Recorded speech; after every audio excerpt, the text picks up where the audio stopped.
इस वक्त की बड़ी खबर कश्मीर में चीन के इशारे पर पाकिस्तान की साजिश से जुड़ी हुई। कश्मीर में सीमा से लगे भारतीय क्षेत्र में सुरक्षा बलों पर फिदायीन हमले की साजिश का खुलासा हुआ। साथ ही NH-44 पर हमले की साजिश रची जा रही है, ये जानकारी सामने आई।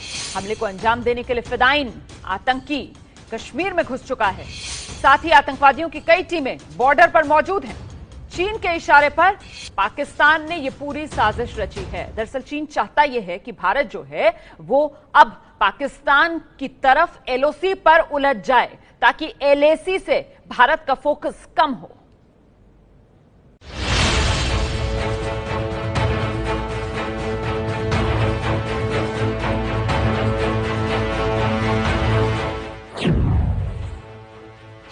सुरक्षा बलों पर फिदायीन हमले की साजिश। कश्मीर में NH-44 पर हमले की साजिश। हमले के लिए फिदायीन आतंकवादी कश्मीर में घुसे। चीन के दबाव में पाकिस्तान का सुसाइड प्लान।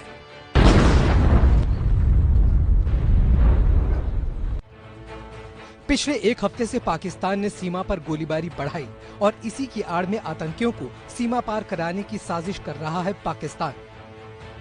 खुफिया दस्तावेजों से खुलासा हुआ है कि आतंकियों के साथ 3 ISI एजेंट भी हैं। जवाहर टनल से काजीगुंड के बीच हमले की साजिश रची गई है। NH-44 के पास संदिग्ध आतंकवादी भी देखे गए हैं।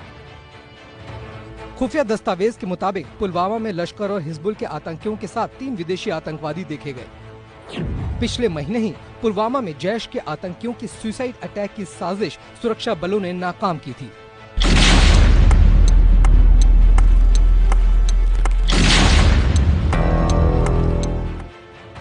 पाकिस्तान ने एक बार फिर फिदायीन हमले की साजिश रची है और इसकी जिम्मेदारी आदिल अहमद को दी गई है, जिसके निशाने पर सुरक्षा बल और उनके ठिकाने हैं।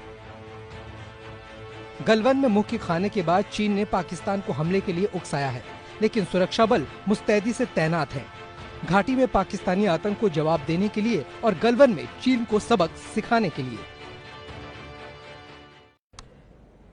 और डिटेल्स के लिए सीधे आपको लेकर चलते हैं। मेरे साथ मेरे सहयोगी ओम प्रकाश तिवारी इस वक्त मौजूद हैं और ओम प्रकाश बताएंगे आपको किस तरीके से चीन ने लिखा है पाकिस्तान से के साथ मिलकर ये पूरा आतंक का नापाक प्लान। ओम प्रकाश।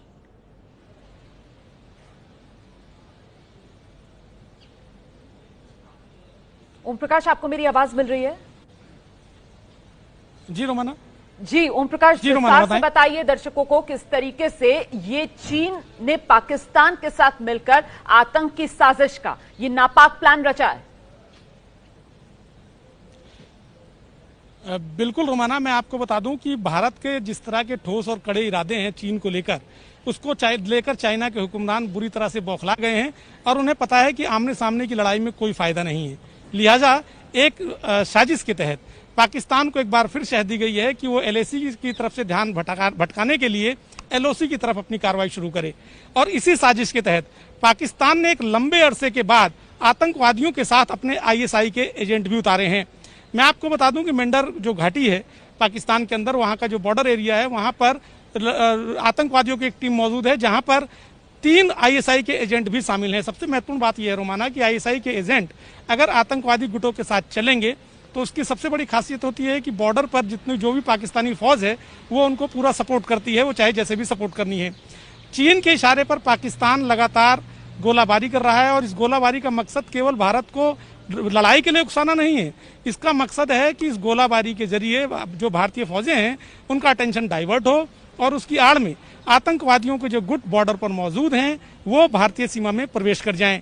3 अलग अलग जगहों पर अगर हम दस्तावेजों पर विश्वास करें तो 3 अलग अलग ऐसी जगहें हैं जहां पर आतंकवादियों के गुट बैठे हुए हैं और ये लोग भारत में प्रवेश करने की कोशिश में हैं। दूसरी अहम बात यह है कि पाकिस्तान दरअसल ओम प्रकाश, आप बेहतर तरीके से बता पाएंगे कि ये एक तरीके से चक्रव्यूह है जो भारत के खिलाफ रचना चाहता है चीन पाकिस्तान अलग अलग मोर्चों पर जो सरहद है उसके पास भारत को उलझा के रखना चाहता है। किस तरीके से ये पूरी चक्रव्यूह का ताना बाना बुना जा रहा है इन देशों की तरफ से, इस पर जरा रोशनी डालिए।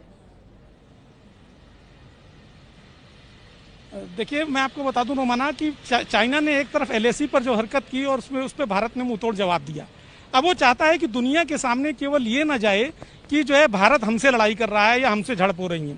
दूसरी तरफ उसने पाकिस्तान को उकसा दिया।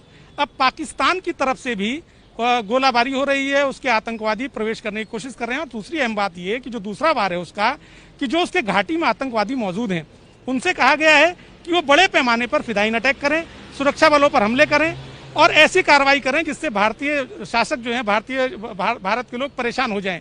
तीसरी तरफ नेपाल का है।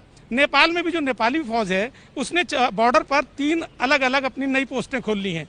यानी जो भारत से जुड़ी हुई जितनी भी सीमाएं हैं, चाहे वो नेपाल की हो, चाहे पाकिस्तान की हो, चाइना की ऑलरेडी है ही, उन तीनों पर चाइना जो है वो अपना एक तरह से आतंक कायम करना चाहता है। भारत एक जगह नहीं, तीनों जगह पर उलझेगा, क्योंकि वो दुनिया को ये संदेश चीन देना चाहेगा ये भारत की गलती है। लेकिन सच्चाई ये है कि चीन के इशारे पर, चाहे वो नेपाल हो या पाकिस्तान की आतंकी साजिश हो, ये केवल चीन के इशारे पर की जा रही है। बहुत बहुत धन्यवाद आपका ओम प्रकाश तिवारी इस तमाम जानकारी के लिए। तो समझिए आप कितनी गहराई से ये पूरी साजिश जो चीन की तरफ से रची जा रही है, अलग अलग मोर्चों पर भारत को उलझाए रखने की। और इस बीच जम्मू कश्मीर में आतंक पर एक बार फिर बड़ा आघात हुआ है। पिछले 24 घंटे के दौरान 2 अलग अलग एनकाउंटर में 8 आतंकवादियों को मार गिराने में हमें कामयाबी मिली है। 3 आतंकवादी जो हैं अवंतीपुरा में मारे गए, 5 आतंकवादियों को शोपियां में मार गिराया है। आज अवंतीपुरा में 2 जबकि शोपियां में 3 आतंकवादियों को मार गिराया गया।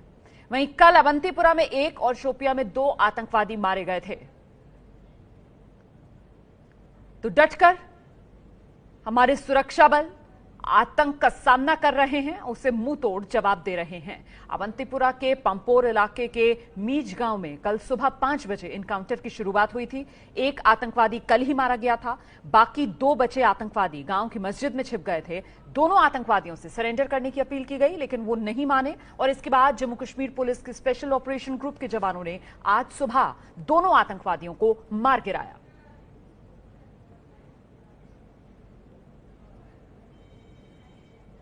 साथ ही आपको बताएं कि शोपियां में कल दोपहर 1 बजे एक एनकाउंटर चल रहा था। कल शोपियां में 2 आतंकवादी मारे गए, 4 आतंकी इलाके में छिप गए थे और इसके बाद पूरे इलाके की नाकेबंदी की गई, कॉर्डन ऑफ करके ऑपरेशन चलाया गया। आज सुबह सुरक्षा बलों को बड़ी कामयाबी यहां मिली, 4 आतंकवादियों को इस इलाके में मार गिराया गया है। तो 24 घंटे में 8 आतंकवादियों का सफाया।